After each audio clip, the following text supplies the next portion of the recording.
Welcome. मैं अंकित tally में net computer class में आपका स्वागत है। मैं आज इस वीडियो में आपको गुडविल, पेटेंट, ट्रेडमार्क और अदर अकाउंट्स के टर्म समझाने वाला हूँ। चलिए शुरू करते हैं। मैं सबसे पहले बात करूंगा पेटेंट के बारे में। जो आइडिया आपके माइंड में आया है, हो सकता है कि वो आइडिया किसी और के माइंड में भी आ सकता है, लेकिन यह आइडिया माना उसी का जाता है जो सबसे पहले उसे रजिस्टर्ड करवा लेता है। इसी रजिस्टर्ड करवाने के प्रोसेस को पेटेंट कहा जाता है। पेटेंट वो एग्रीमेंट होता है जिसके तहत बनने वाली खोज पर इन्वेंटर के प्रोडक्ट को एकाधिकार प्रदान करता है। इसके बाद एक फिक्स टाइम तक ना तो कोई ऐसा प्रोडक्ट बना सकता है और ना ही उसे सेल कर सकता है। पेटेंट इन्वेंटर की रचना को 20 वर्ष का प्रोटेक्शन प्रोवाइड करता है। फॉर एग्जाम्पल, मान लीजिए गुप्ता जी ने एक ऐसी मशीन बना दी जिससे बहुत सारे लोगों की प्रॉब्लम दूर हो जाएगी। अब आप क्या करोगे? अब आप एक कंपनी शुरू करोगे और उस प्रोडक्ट को बनाकर मार्केट में बेचोगे। तो मान लो आपके पड़ोसी ने वो मशीन खरीदी और थोड़ी फेरबदल करके अपनी कंपनी खोल दी और उसे बेचने लगा किसी और नाम से। तो अब आपको तो नुकसान हो जाएगा गुप्ता जी। तो आपने गलती कहाँ करी? गुप्ता जी ने अपने प्रोडक्ट का पेटेंट नहीं करवाया।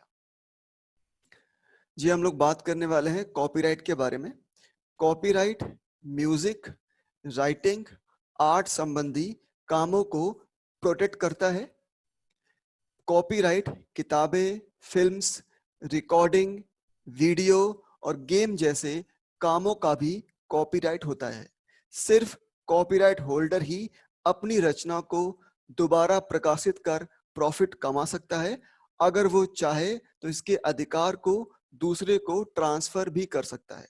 फॉर एग्जाम्पल कि मैंने एक यूट्यूब में वीडियो अपलोड किया और उस वीडियो में मैंने एक साउंड यूट्यूब से डाउनलोड करके लगाया। अब वो वीडियो, वो साउंड पहले से ही किसी और के नाम पे कॉपीराइट था। मैंने उसको अपने यूट्यूब चैनल पे इस्तेमाल किया। तो जैसे मैं उसको इस्तेमाल करके अपना वीडियो अपलोड करूंगा तो यूट्यूब मुझे बता देगा कि मैंने उस वीडियो का पहले से कॉपीराइट है, मैं उसका यूज नहीं कर सकता हूँ। जैसे कि आप फॉर एग्जाम्पल में देख रहे हैं, लॉग इन केमिस्ट्री मेरा एक दूसरा चैनल है। इसमें केमिस्ट्री के पूरे टॉपिक क्लास 11 12 के पढ़ाए जाते हैं और इसमें मैंने एक वीडियो में एक साउंड ऐड किया था। तो ऐड करते ही अगले दिन मेरे ही चैनल पर ही मैसेज शो हुआ कि मैंने ये साउंड माउंटेन का है और मैंने ये साउंड अपने वीडियो में यूज किया, ये इसका कॉपीराइट पहले से बना हुआ है और मैं इसको यूज नहीं कर पाऊंगा। ठीक है जी। हाँ, देखिए यहाँ पे अब मैं बात करने वाला हूँ ट्रेडमार्क के बारे में। देखिए ट्रेडमार्क बेसिकली क्या होता है? देखिए ट्रेडमार्क एक यूनिक नेम, लोगो, स्लोगन या टैगलाइन है जो किसी बिजनेस या उसके प्रोडक्ट को अलग पहचान देने के लिए इस्तेमाल किया जाता है। हम ये कह सकते हैं कि ट्रेडमार्क एक कंपनी की ब्रांडिंग होती है। देखिए हम लोग अब देखिए यहाँ पे कह रहा है कि जिसका उपयोग हम अपने प्रोडक्ट को अपने कॉम्पिटिटर से अलग पहचान करने के लिए इस्तेमाल कर सकते हैं। तो ट्रेडमार्क बेसिकली एक ब्रांड होता है। फॉर एग्जांपल देखिए कि यहाँ पर गूगल है, गूगल का जो शब्द है ये जो है ये ट्रेडमार्क है।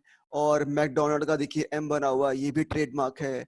Master card, Coca Cola, Yahoo, ऐसे बहुत सारे शब्द हैं जो पहले से ही उनका ट्रेडमार्क बना हुआ है। और कई सारे सिंबल, जैसे कि एप्पल का, अगर आपके माइंड में एक एप्पल का सिंबल आता है तो आप समझ जाते हैं कि ये एप्पल कंपनी के फोन की बात हो रही है।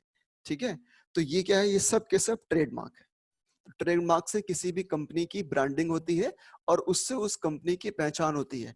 तो बहुत सारी कंपनियां अपने प्रमोशंस के लिए अपने ट्रेडमार्क को इस्तेमाल करती हैं। जी हाँ, हम लोग अब बात करने वाले हैं गुडविल के बारे में।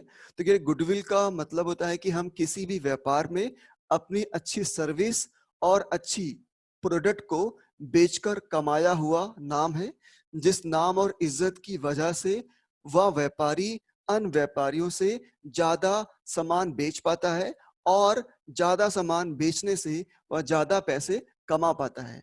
ठीक है, फॉर एग्जाम्पल कि आप कोई सामान आपने परचेज किया वो मान लीजिए $3 का है, बट उसका जो नेट प्राइस है वो $2 है। तो कंपनी क्या कर रही है कि अपने सामान को $1 ज्यादा पे बेच रही है। तो क्या कर रहे हैं कि लोग उसका प्रोडक्ट हंसते हंसते परचेस करेंगे, क्योंकि उस कंपनी का ब्रांडिंग है, उस कंपनी का नाम बिक रहा है। ठीक है, तो गुडविल एक इंटेंजिबल एसेट्स होती है। जी हाँ, हम लोग अब बात करने वाले हैं लायबिलिटी के बारे में। देखिए, लायबिलिटी वो करंट डेब्ट्स होता है जो हमारी ऑर्गेनाइजेशन ने किसी कंपनी या बैंक से पैसे उधार ले रखे हैं। तो आसान शब्दों में कहें तो लायबिलिटी का मतलब होता है कि अगर हमारी फर्म किसी बैंक या किसी भी ऑर्गेनाइजेशन से पैसे उधार लेती है तो वो हमारी लायबिलिटी है, हमें आज नहीं तो कल वापस करना पड़ेगा। जी हाँ, लायबिलिटी दो टाइप्स की होती है, एक शॉर्ट टर्म लायबिलिटी और एक लॉन्ग टर्म लायबिलिटी। देखिए, जिन लायबिलिटी का पेमेंट हमें अगर 1 साल के अंदर करना होता है उसे हम लोग शॉर्ट टर्म लायबिलिटी कहते हैं, उन्हें करंट लायबिलिटी भी कहते हैं।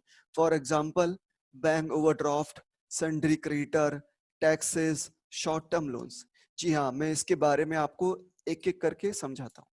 पहले हम लोग बात करेंगे बैंक ओवरड्राफ्ट की। देखिए, बैंक ओवरड्राफ्ट एक फैसिलिटी होती है, कस्टमर को दी जाने वाली फैसिलिटी, सुविधा है जो बैंक अपने कस्टमर को देती है कि अगर उसके अकाउंट में पैसे नहीं है तो अगर वो चाहे तो वो लिमिट से ज्यादा पैसे अपने बैंक से ले सकता है, और ये सुविधा बैंक करंट अकाउंट में देती है।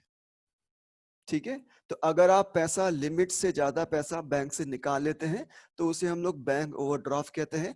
फॉर एग्जांपल, मान लीजिए आपके अकाउंट में 10,000 रुपए जमा है, आपने बैंक से 15,000 रुपए निकालिए, तो जो आपने 5,000 रुपए ज्यादा निकाल लिए हैं वो आपने उसे ओवरड्राफ्ट की फैसिलिटी कहते हैं। तो बैंक अपने कस्टमर को करंट अकाउंट पे सुविधा प्रोवाइड करता है। हम लोग बात करने वाले हैं सन्ट्री क्रेडिटर के बारे में। ये हमारी फर्म की लायबिलिटी होती है। अगर हम कोई गुड्स या सर्विस बिना पैसे दिए उधार ले लेते हैं तो वो व्यक्ति हमारा मालिक बन जाता है, उसे लेनदार कहते हैं। जैसे कि हमने मिस्टर राकेश से कुछ गुड्स हमने परचेज किए हैं उधार पे, तो उसका मतलब मिस्टर जो राकेश हैं वो हमारे कंपनी के सन्ड्री क्रेडिटर कहलाएंगे, मुझे इनको पैसे वापस करने पड़ेंगे। तो अगर आप किसी से, किसी भी पर्सन से अपने बिजनेस के लिए उधार सामान खरीदते हैं और आगे चल के उस सामान को बेचते हैं, तो जो सामान आपने खरीदा है वो सामान जो है वो आपने क्रेडिट पे परचेज किया है, वो व्यक्ति आपके कंपनी का सन्ड्री क्रेडिटर कहलाएगा, और ये आपके बिजनेस की लायबिलिटी होती है।